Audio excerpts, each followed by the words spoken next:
Hello and welcome back to another OMNIHEROES video. In this video we're just going to go through Rift Odyssey, specifically having a look at the Valiantors synergy now. In my World Arena, not World Arena, but my Clash Domain tournament. We jump into tournament here. Can we see the results? Battle record, yes, maybe. There we go. So, what I wanted to demonstrate is the Valiantors in just a competitive format. We get up to, I believe, 5 wins with the Valiantors, and then we do get a loss, unfortunately. So I did bring them right back, and then they did carry on to get another 5 wins or so, 6 wins, yeah, and then we get a loss on round 12 for them. So they got up to 6 wins, and the rest of the team did manage to get up to 18 wins. Or the rest of the teams that I've built managed to get up to 18 wins. So I think, for me personally, Valiantors are the weakest of the PvP teams this season. But tell you what, hold on. There we go. What I wanted to do is just demonstrate a couple of the different teams that are available for Valiantors and the different synergies within that. So we'll jump straight into that. Bear with me. Okay, and here we go. So this is the team setup that was running in not World Arena, in the tournament mode, and that I probably will run in World Arena. The reason for that is primarily the 3 Monarchs as well as the Orderlies. So the start of battle, increase the max HP of the hero in position 1. The increased amount is equal to 500% of all other allies as well. So we do have our 5 Royals on the team. We have 5 Valiantors, and with an incorrect... Where have you got to? An incorrect relic. How dare I? There we go. And what I wanted to do is just show off this team. So, as I said, it's 5 Valiantors, 3 Orderlies, 3 Monarchs, 3 Deviants, 2 Celestials on the front row. So we have our 3 Deviants on this back row, and we have Elma and Vittoria on the front row as well. The reason that this works so well is primarily because of the Monarch synergy on here. But again, Valiantors are reasonably weak this season, so may change with Ra. If I was going to introduce, or if I was going to put Ra into this team specifically, I would either remove Hades or Elma, and would keep the 3 other Monarchs, potentially removing both Elma and Hades, having Ra in this back middle slot here, and having Atropos on this front row. Again, potentially could be very, very effective, but for me, this is the team that you want to go with. So let's see it in action and just see what I mean by how powerful this team can be. Now, Elma with Undying Shield on the front row means our back row cannot die despite how much damage we take. In Rift Odyssey specifically, very, very powerful synergy. You have Vittoria. Vittoria is okay. You really do need her at least half red runes or full red runes in order to use her effectively. And what I mean by that is what she does is she will... Oh, we did steal somebody, that's fine. What she does is she binds the enemy. So 2 blue circles will appear on the map, depending on what level of rune that you have for her, but 2 circles will appear and that unit cannot take action. Their effects will still kick in, so Aphrodite can still steal. Gaia will still apply all of the stacks that she can do, the same as Elisha will apply all of the stacks, but it can be a very powerful tool in shutting down the enemy. It does not work against Glorians. Pandora here will start to do absolutely massive damage over the course of the battle. The reason flipping heck. The reason that Pandora will do so much is because of her escalating ultimate damage. So let me just show this off. It does get better at 9 stars as well, but what I'm talking about is this: when an ally kills an enemy, they will cast the skill again on the target enemy with the lowest HP. In their own active skill rounds, they cast their ultimates instead of their active skills. This is actually incorrect, funny enough. So what it means is, in their own active skill rounds, this is in Pandora's active skill round, she will cast her ultimate instead of her active skill. So again, very, very strong, but only applies to Pandora, this bit. And in the top bit here, when an ally kills an enemy, they will cast the skill on the enemy target with the lowest HP. This is still correct. So this will still happen. This will still carry on with regards to them casting multiple attacks, doing the same thing over and over again. Very, very strong. And then each time Pandora casts her skill, her skill's coefficient are increased by 100% up to 1000%. In her own basic attack round, she casts her ultimate instead of her basic attack. And the skill's damage coefficient is increased by 200% up to a maximum of 2000%. So getting her up to 9 stars is probably the priority. You do have her at 8 stars, which I recommend you do because she is a monarch. I would suggest picking her up as quickly as possible. Now, Pandora deals 450% physical damage to the enemy with the lowest HP. This then scales up. So this effectively, what this means, this bit here, is this goes up, so it goes from 450% to 550% to 650% every time she casts her ultimate. And the same is true of this. Pandora deals 150% physical damage to the enemy with the lowest HP. You do not see this if you have her at 3 stars because in her active skill she'll cast her ultimate, and in her basic she will cast her ultimate. So every single round she's casting this ultimate. So it's not going to take you too long to build up the damage that's done. So that is Pandora in a nutshell. I'm not going to go through her runes because I don't have her runes, so I can't display the effect. But what I will do is go on to Hades. Now, Hades is a very, very strong leader for the Valiantors, and it's the reason that I run him most of the time, is this here. After Hades is deployed, Valiantor synergy heroes increase their damage reduction by 35% and can execute targets with HP below 35% after dealing damage, ineffective against elite and boss monsters. So the Valiantors, what they do, if you have 2 to 3 Valiantors, the start of battle applies a sail on the allied team, increasing physical damage dealt by 50% for 4 rounds. And if you have a 4 or 5 Valiantors, which is realistically what you want to go for, 4 or 5, you deal physical damage is increased by 150% for 4 rounds, and at the start of battle applies 25% damage immunity boost on the allied team for 4 rounds. So what this means is that we do get 25% damage reduction, plus then we can have, when a Valiant synergy mates attack a target with less than 20% HP, has a 100% chance to execute the target. This goes up with Hades. This goes up to 35% for both respectively, so the damage reduction goes up to 35%, and can execute targets below 35%.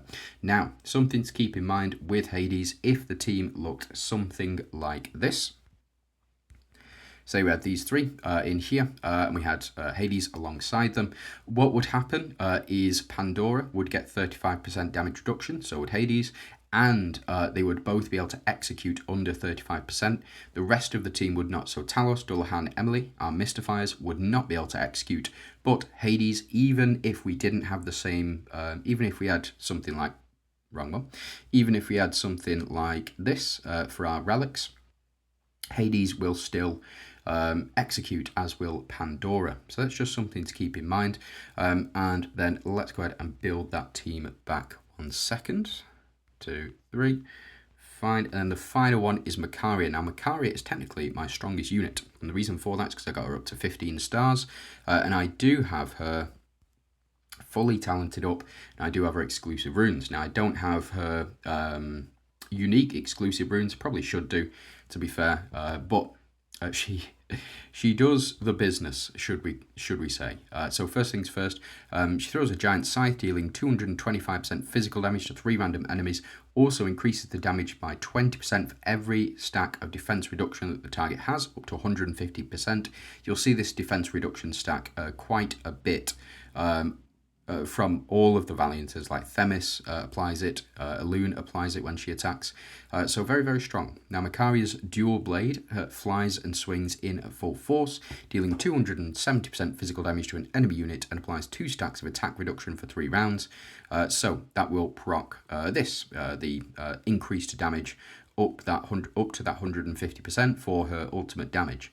Now, when Macaria is deployed, the shield effect of all allies increased by 50%. This is a really powerful effect, and the reason for that is because Katrina, the Ethereal's unit, does actually do this on her rune passive. So she increases the damage dealt, oh, not the damage dealt, the shield effect by 50%, and then up to 100%, I think, for what do you call it?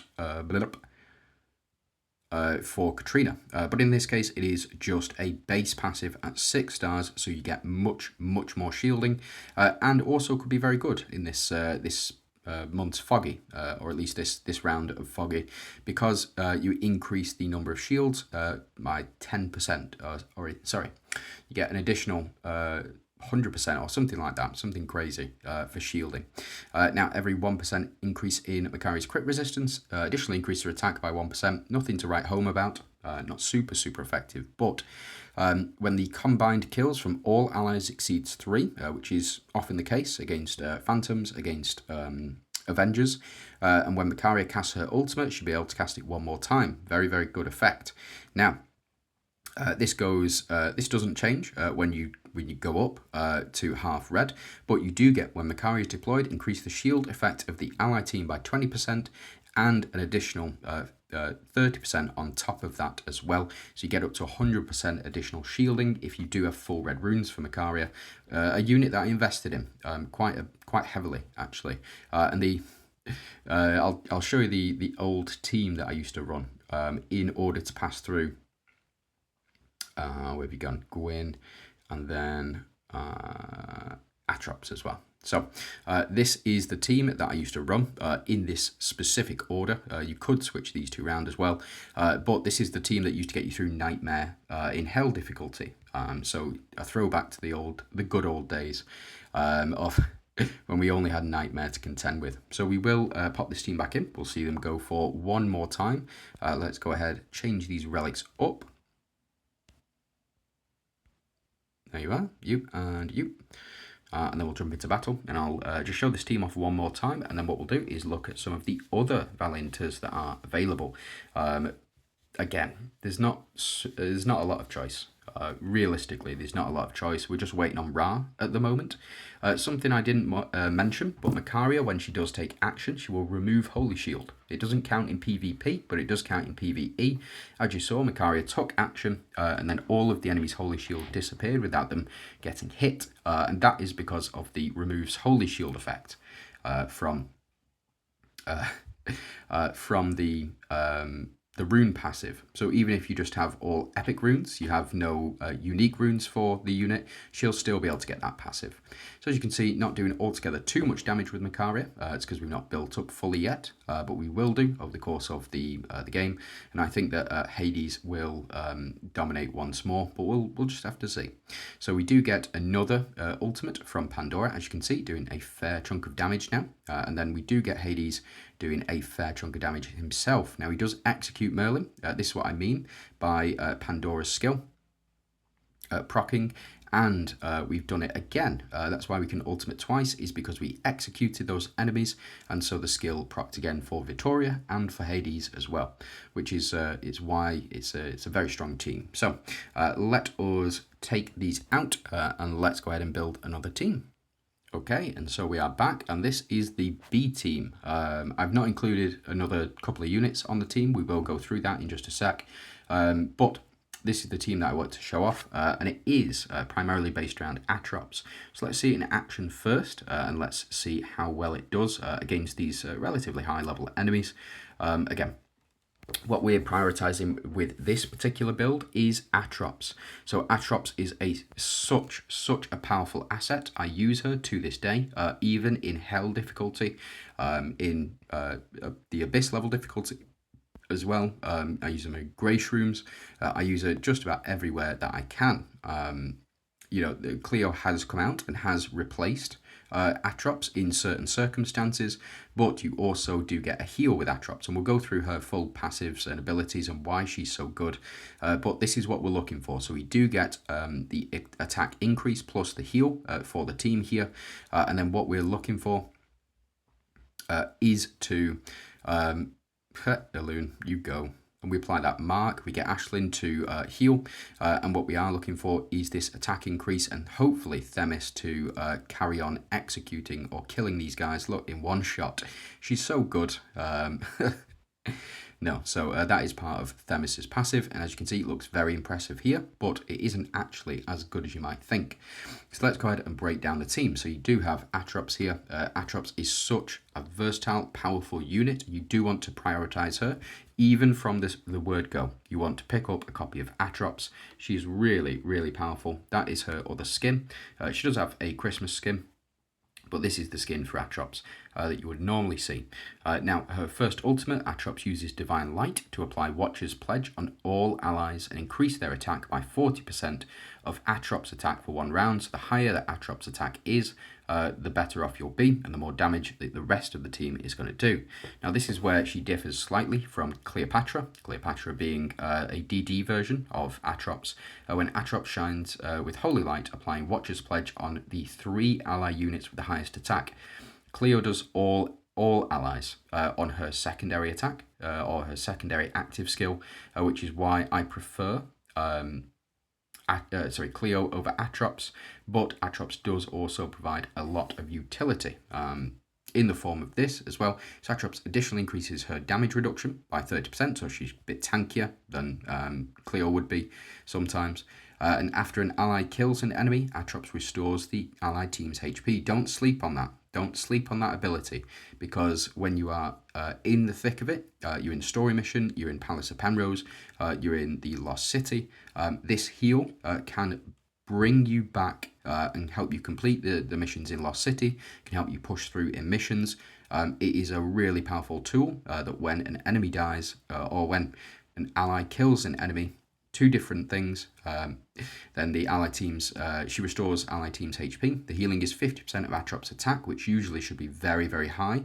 The effect works on each ally 1 time per round, so you don't get it all the time, but you can. Now, as for runes, I've gone full DPS for her just to get that additional attack. Now, I do have full red, but I wouldn't recommend getting her runes specifically, and it's because, again, that is not super effective. So Atropos receives penance whenever her HP is below 25% and defense increases by 100% for 3 rounds. So every time she falls below 25% HP and you have her epic runes, her defense goes up by 100%, and then the same is true except the threshold goes up to 50%. So when she falls below 50%, defense is increased by 3 rounds. That can be stacked as well. It doesn't say it can't be stacked, so therefore it can be stacked. And what I mean by this is, say for example, you go below 50%, you heal back up, you go below 50% again, heal back up, go below 50%. Sometimes she just doesn't die. That's it. That's the point of those runes, as to why I think she is one of the best and most versatile units in the game. Now, Themis Themis is just RNG. Now, this is what Themis normally looks like. You might have seen her. You might want to pick her up for 99p if you first start. I would suggest so. 99p is worth 1 copy of Themis. This is the skin for her as well. You can go ahead and pick those up. I believe she should be available in the new event that's going to go live as well. Can be very, very effective. Now, why can she be very, very, very effective? Well, Themis unleashes a sword wave from her charged blade at an enemy, dealing up to 225% physical damage. She also applies 50% damage boost to herself, stacking up to 10 times. If the target is killed, the skill will be cast again, dealing 562% physical damage to all enemies. So it changes from a single target, if she gets a kill, to an all enemies target, dealing basically double the damage. And the more that she also applies a 50% damage boost to herself, stacking up to 10 times, so she gets an additional 500% damage on her ultimate attack. And you've just got to do her ultimate attack 10 times. Simple, eh? So Themis turns into a blur of slashes and attacks a single frontline enemy, dealing 150% physical damage and applies 1 stack of defense reduction. Again, it's okay, but we do see this theme of defense reduction going throughout the Valiantors synergy. It can be very, very effective tool, but there is a stack limit. Now, Themis applies 1 stack of defense reduction on all enemies after killing a target. Again, it's all about killing a target. The problem with Themis, and this is what they changed with Hades for like a week, and it made Themis really good again, is the execute ability. So, the execute ability does not count as a kill. So it doesn't. So Themis, if she executes an ability, so works within the synergy here. It's the relics here. Yep. So 20% if she executes a target and just kills them straight up, it doesn't actually count as a kill. So she won't apply the defense reduction, and she won't carry on her chain, which is why, for me, Themis is. You can't run her. You just cannot run her. If if you are listening, please change it so that we can, when Themis does her ultimate, if she executes that, actually she will get all of these passives, because that's the whole point of this synergy, and even her runes are based around this. So as you can see, I've got half runes. When Themis uses a basic attack or a skill to kill an enemy, she has a 100% chance to cast the basic or the skill one more time, dealing 100% of the skill's damage. It goes up to 120 and finally up to 150% for that. Now bear with me. You might want to see this.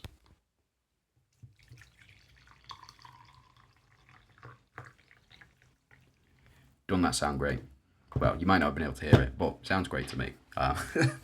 So let's carry on. So that is it, devs. If you want to change the way that Themis works, if you want to make her viable again, you need to change the way that the execute mechanic works for Themis specifically. Now, Elune is a bit different in that she's effectively these two. Marlena and Elune are basically the same unit. Just one has wings, the other has a shield. Now Elune, what she does is Elune soars into the air and turns into a wind blade, strikes the enemy dealing 250% damage or physical damage, and applies mark and 1 stack of defense reduction on the enemy with the lowest defense. Marked units are attacked first, so if you have a single target, like for example with Themis, like Marlena, or like, who else to say? Pandora, for example, then what will happen is they will go for that marked unit first. That's all that it is. It's just that red symbol that we saw pop up. Now we do have Flap, deals 100% physical damage and applies defense reduction. Again, theme of defense reduction for the Valiantors. Now Elune applies onslaught to all allies for 2 rounds, and after an ally kills a target, increases physical damage boost by 50%, cannot be stacked. The cannot be stacked limits her quite significantly, but again we'll see. Now every 1% in Elune's crit resistance increases her attack by 1%. Not super relevant, but is what it is. Now, the defense reduction effect stack limit is increased by 5 stacks. This is really quite important because you want to be applying as many defense reduction stacks as possible. So Elune is the one to go to if you do want to do that.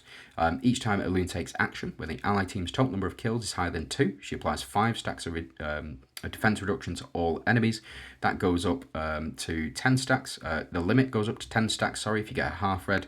And then she then does 1 stack of curse to 3 random enemies as well, if you want to go full red with her. But I typically don't use Elune very often.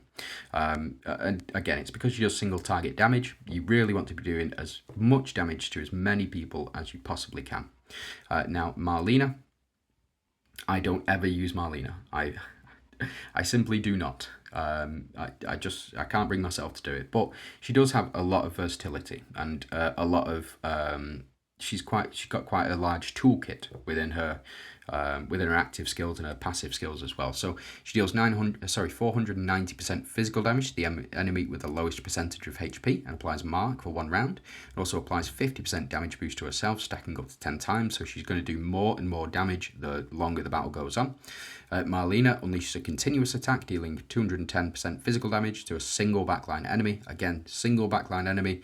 Kind of not what you want. You want to hit as many enemies as possible with that execute mechanic available. When Marlena uses her basic attack, there is a 100% chance to apply healing rupture on the enemy for 2 rounds. What that means is healing rupture, healing received during the effect will be converted to damage up to the caster's attack times 5. Eudora does this with her passive, and Marlena does this with her passive as well. Can be very, very effective, especially if the enemy is healing for quite a bit. Seraphina comes to mind. I've seen Seraphina wipe herself out with Marlena's passive and with Eudora's passive, this healing rupture effect. It's really powerful. When Marlena is deployed, the damage dealt by an ally team to targets affected by Mark increases by 50%. So potentially, you can run Marlena, you can run Illume, and get as many of these units marked as possible. So you do much more damage whilst Marlena is deployed. Let's leave her in the front row, why not? And then finally, Ashlyn. Ashlyn is a very slept on unit. She does actually do quite a bit, but she's just not runnable at this time. Again, we need a stacker. We need somebody to be able to stack up units, or we need a DD healer for Valiantors. Ashlyn summons the Yggdrasil tree, spreading her healing seeds and heals all allies, healing Ashlyn for 189% of her attack, plus the target's max HP, so a lot of healing. She summons Deer's Gust to heal 2 allies with the lowest HP, providing healing equal to 126% of her attack and 5% of the target's max HP. After an ally kills an enemy, Ashlyn applies 4 stacks of attack boost on all allies for 3 rounds. Can be very, very strong. And then increases 1% crit rate. So she doesn't do altogether too much in her base stuff. But when you jump into her runes, this is where she gets quite interesting. So Ashlyn's attack, defense, and max HP are increased by 10% during battle. It's just a slight buff. It is what it is. When Ashlyn takes action, purifies 5 stacks of debuffs from all allies. Goes up to 10, then eventually goes up to 15, and increases her stats by 20% if you get her full red runes. Now, if you do have her full red runes, good luck to you. I don't know what you've prioritised, but it shouldn't have been Ashlyn, I think. What you need to take into consideration is the Celestials buff. So, let me just show you the Celestials buff. There we go. The start, blah, blah, blah. When one ally unit dies, purifies all debuffs from all allies and dispels all buffs from all enemies. This typically will trigger your rune effect. So let me just show you the Celestial rune effect. Jump into Purify, info. Down here, when equipped Divine Heroes, blah, blah, blah, 50% chance to apply Enfeeble. So when allies trigger Purify. Now, what does Ashlyn do whenever she takes action? You have 50% chance to apply that Enfeeble effect whenever she takes action, and she will be taking action quite frequently. Unfortunately, she can't take multiple action at any given time. How are we up to? 26 minutes. Flipping heck. You listen to me rant for 26 minutes. Flipping heck. Well, I've only got 2 more units to go, so let's jump through. We'll go up to Nightmare 74. Complete this one, and then we're not doing Nightmare 75 with Valiantors. I'm sorry, we're not going to do it. Just no 2 ways about it. I'm not putting myself through that mess. But as you can see, we've applied our defense reduction stacks as well on Ayushla at the moment, and that's because of the Mark effect from Marlena. And then here we go. We should be able to see much more damage being output now, and that is primarily because of Atropos. Now, Atropos will heal. She'll increase the attack of all of our allies, and then Ashlyn will then proc, or she should do anyway. No, so we get a loon to. Okay, so we get a loon to take out enemy Ayusha there. Can Themis seal the deal here? Yeah, so we do get this hit, and then Splash Axe, of course, deals the rest of the damage. So again, as you can see, we would have done many more attacks after that, had that been basically had we. Oh, do we get to see it here? No. So had the Phantoms effect, so basically all of the Phantoms have died and then stopped Themis from attacking or from following up. I personally think if that does happen, Themis should carry on with her ultimate attacks. Like this here, we'll see it again. Oh wait, no we won't because of the Splash Axe. Maybe I should have taken Splash Axe out for this, but it is what it is. So let's power through. And let's see, here we go. Right, so that is it. We did manage to pass through. And then what I will do, I'm not going to do this, but I will go through the other 2 Valiantors that you can run alongside some of the other units. So the final 2, or the 2 that I've not shown off, Cleo and Victoria. No, I'm just joking. We've got Leandra, we have Christine, and we have Nyx as well. So these 3. Christine, I wouldn't. She can put in work, But again, she just does physical damage to backline enemies. She does physical damage to backline enemies again, and applies stun. When an ally applies stun, which you aren't really doing in your Valiantors build, Christine uses her ultimate skill to pursue the target affected by a stun, dealing damage equal to 75% of her attack. Again, if you're stunning a lot, go for it. You don't really stun on Valiantors though. It is what it is. When Christine is deployed, basic attacks of Valiantors have a 5% chance to apply stun for 1 round, but you're only doing stun once. So, you're only doing your basic attacks once. It is what it is. I don't have her runes, so I won't show them off. But we will jump into Nyx. Nyx, I think, is going to come alive this season with the introduction of Ra. Nyx opens the Abyssal Wall, deals 450% physical damage to backline enemies, and has 10% chance to deal 10 times damage only in PvP. This is a really powerful effect and can be utilised very, very well, especially with Ra and her dual mode. So Ra forces one of your teammates and an enemy teammate to fight each other out. If that teammate is Nyx, it's going to be absolutely crazy. I think personally, but I'll have to see what she does. I need to see Ra in action before I can determine whether or not she's going to be any good. Nyx opens the Abyssal Wall to unleash fearsome nightmares, dealing 180% physical damage to a backline enemy, and has a 10% chance to deal 10 times damage. Again, we see the same effect. If an ally kills more than 2 enemies, she steals the target's shield when dealing damage. And Nyx basic attacks have 25% to be replaced by her active skill or her secondary skill. This then goes up. I do have her runes available, and I do have the unique runes for her. So cast Nightmare Grip on each action. Now, if you get her half red runes, cast Nightmare Grip on each action. When Nightmare Grip or Abyssal Jaws skill does not trigger times 10, there is a 50% chance to stun the target for 1 round. So this could potentially work very well, especially paired alongside Christine and Ra. Christine is a striker, Nyx is a striker, and Ra is a striker as well. So you could potentially have those 3 alongside Atropos. Again, it is what it is. I will have to see. I need to see. I'm not going to get excited about it. I don't want to. Now, Leandra is... I've been through Leandra in a Protectors video, but this one, Leandra deals 360% physical damage to all enemies. Leandra deals 144% physical damage to a single target.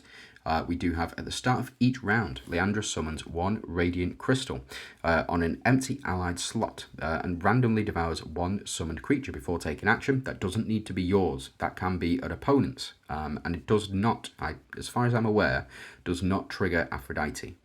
So can potentially be a counter to Aphrodite if this is the case. Now, Radiant Crystal inherits 50% of Leandra's stats and attacks a single target enemy, dealing 50% damage, can summon up to 6 maximum per battle. So it can be very, very strong, but you need it to survive.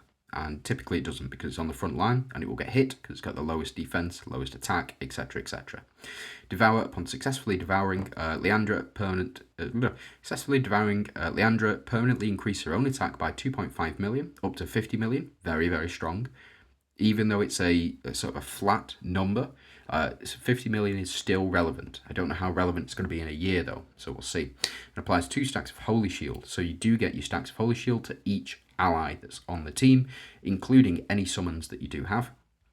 Can be very strong. Now, when Leandra is alive, the death passive effects triggered when our ally's summoned creature dies increase by 1. Each time an ally successfully summons 1 creature, after any unit takes action, Leandra will use her ultimate skill to attack. It can be triggered up to 3 times per round. So say, for example, you've got Janna on the field, you've got Leandra on the field, both will trigger this passive. So again, I think Leandra is supposed to be an Avenger, as far as I'm aware, but I don't know.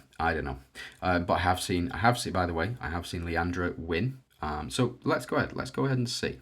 Let's pop Elma in, and we'll pop Atropos in as well. Let's see if we can take down Nightmare 75 with this team. And I think that's where we'll end it. How long we got? 33 minutes. Yeah, that's absolutely fine.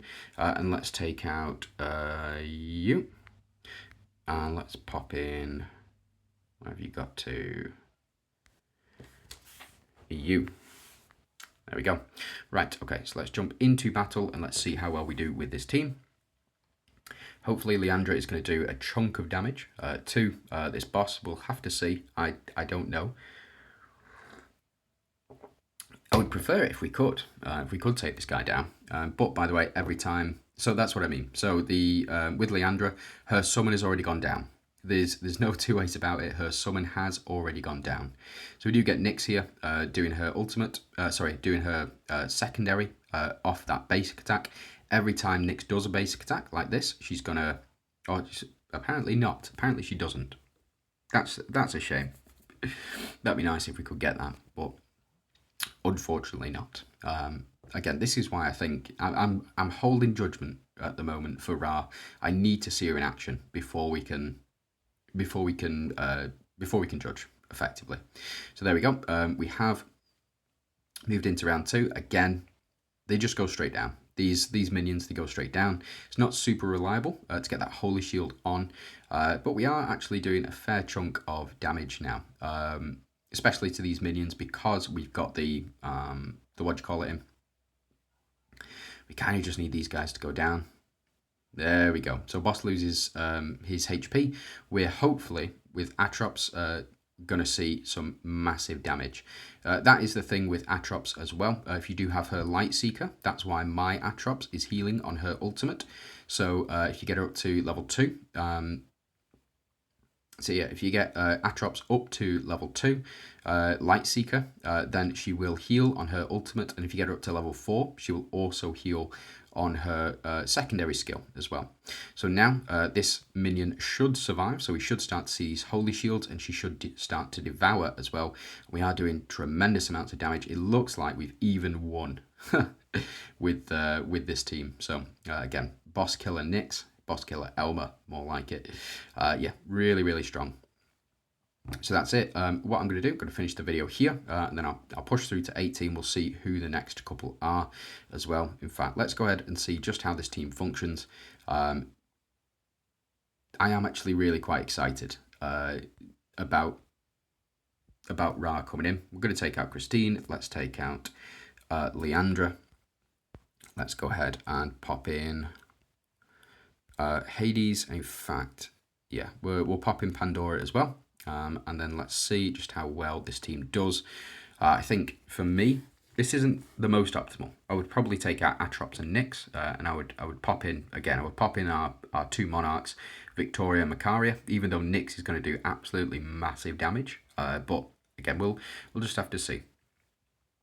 So we get that Holy Shield down with thanks to Elma as well. So whenever Elma attacks, he does the business. I've not got into Elma's runes, but Elma's runes are specifically targeted against Glorians, I believe.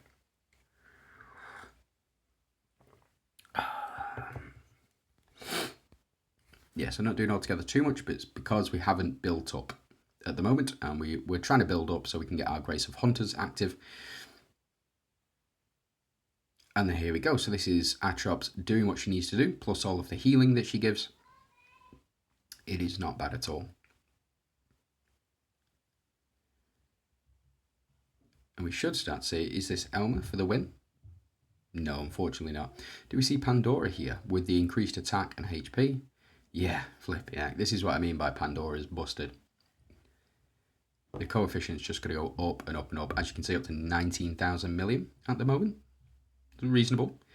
26,000, and then we get some splash damage at the end to finish things off. So yeah, Pandora, absolutely spot on. But that is it. That is really it for Valiantors. Just want to say thanks very much for watching. Hope you have a fantastic day, and good luck.